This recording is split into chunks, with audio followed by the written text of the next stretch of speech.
Today the Church joyfully celebrates the feast of the dedication of the Lateran Basilica, which is the Mother Church of all the churches in the world.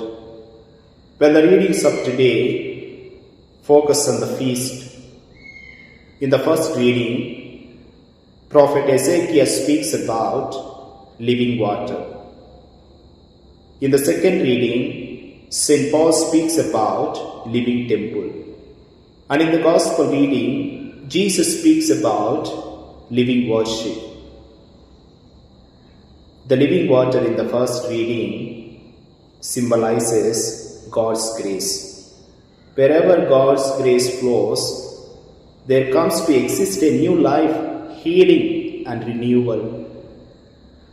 The living temple in the second reading symbolizes our own hearts, where God chooses to live. Our heart is the temple of the Holy Spirit, the dwelling place of God, where God dwells and resides. Therefore, my dear friends, we must examine our hearts. Let us do spiritual bypass surgery to our hearts.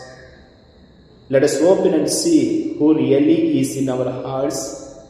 Is it God, or someone else, or something else is taking the place of God in our hearts? If someone else, something else takes the place of God in our hearts, remember, my dear friends, our love for God becomes minimum. It becomes limit. Our love is divided. Confusion and conflicts arises. The living worship in the Gospel reading symbolizes that the true worship must be pure, holy and sincere. But very often our prayers become superficial, artificial, commercial and duplicate. Not because I come to the church and participate in the mass, because someone is forcing me, someone is compelling me, therefore I come. No, it must be purely of one's own desire for God, to communicate God in prayer. It is our spiritual need. Therefore Jesus says, you praise me with your lips, but your hearts are far away from me. My dear brothers and sisters, today Jesus enters into the temple and he cleanses.